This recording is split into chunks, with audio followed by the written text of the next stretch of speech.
Em 1944, dois psicólogos chamaram estudantes universitários para assistir a um vídeo de 35 segundos. O vídeo mostrava apenas formas geométricas se movendo. Um triângulo grande, um triângulo pequeno, um círculo, movendo-se por uma tela em branco, sem qualquer explicação.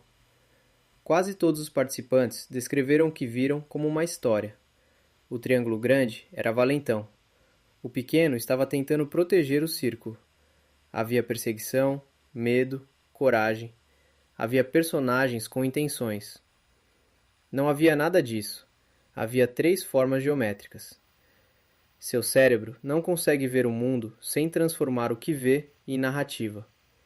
Fritz Heider e Marianne Simmel publicaram esse experimento em 1944, e o que descobriram foi algo fundamental.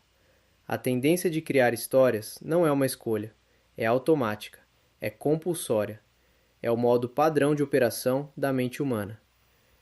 Não é que você goste de histórias, é que você pensa em histórias.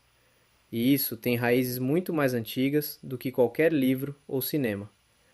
Antes da escrita, antes da matemática, antes de qualquer sistema de registro, os humanos transmitiam conhecimento através de narrativas. Como caçar determinado animal? Quais plantas matam? Onde fica a água no verão seco? Quem são os inimigos?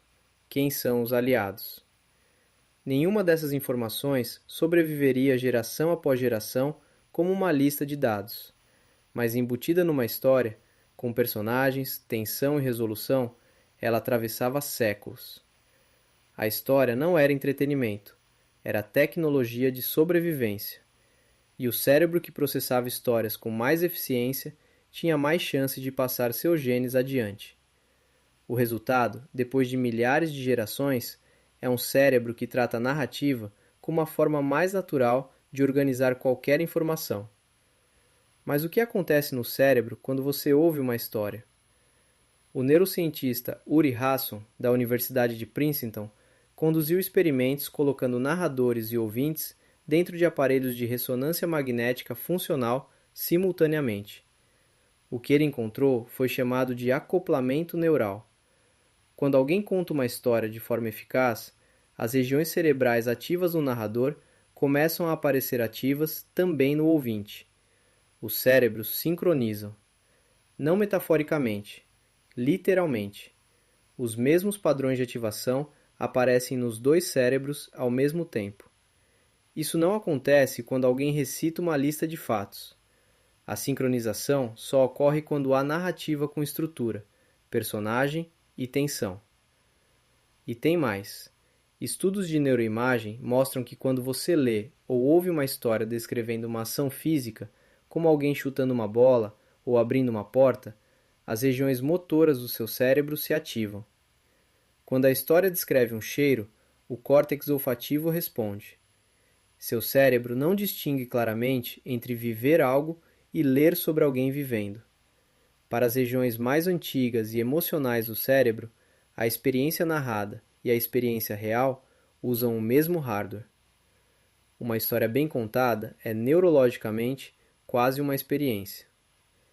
Isso explica um fenômeno que os pesquisadores chamam de transporte narrativo.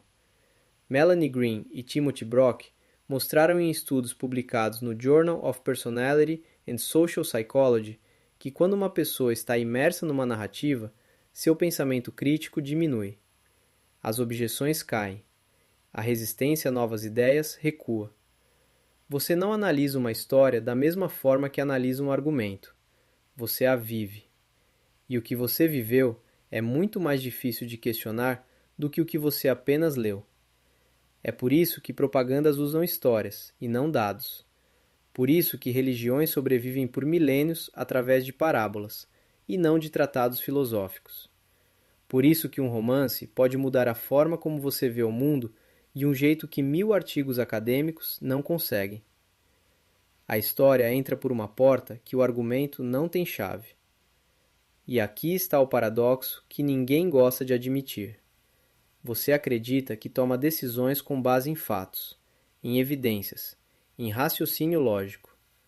Mas quando pesquisadores analisam como as pessoas realmente mudam de opinião, O que encontram não são argumentos vencedores. São histórias que fizeram sentido emocional. São personagens com quem se identificaram. São narrativas que encaixaram no que já acreditavam ou que chegaram de um ângulo inesperado que contornou as defesas. Os fatos raramente mudam mentes. As histórias mudam.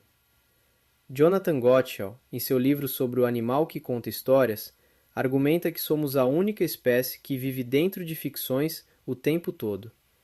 Não apenas nos livros e filmes, mas nas histórias que contamos sobre nós mesmos, sobre quem somos, sobre por que as coisas aconteceram do jeito que aconteceram.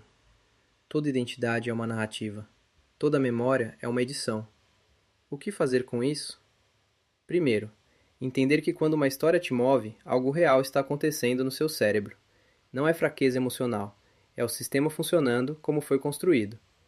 Segundo, reconhecer que a mesma vulnerabilidade que te faz aprender melhor através de histórias também te faz ser persuadido por elas sem perceber. Notícias que usam casos individuais em vez de dados. Políticos que contam histórias em vez de apresentar políticas. Marcas que vendem narrativas em vez de produtos. Se tem uma história bem contada, há uma boa chance de que o pensamento crítico já saiu pela porta dos fundos. Mas aqui está o que esse conhecimento te dá.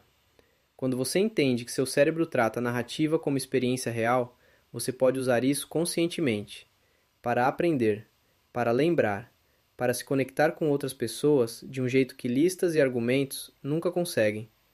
E quando você percebe que está dentro de uma história que alguém está te contando com intenção, você pode pausar, sair do transporte narrativo por um momento, perguntar: o que os dados dizem além dessa história?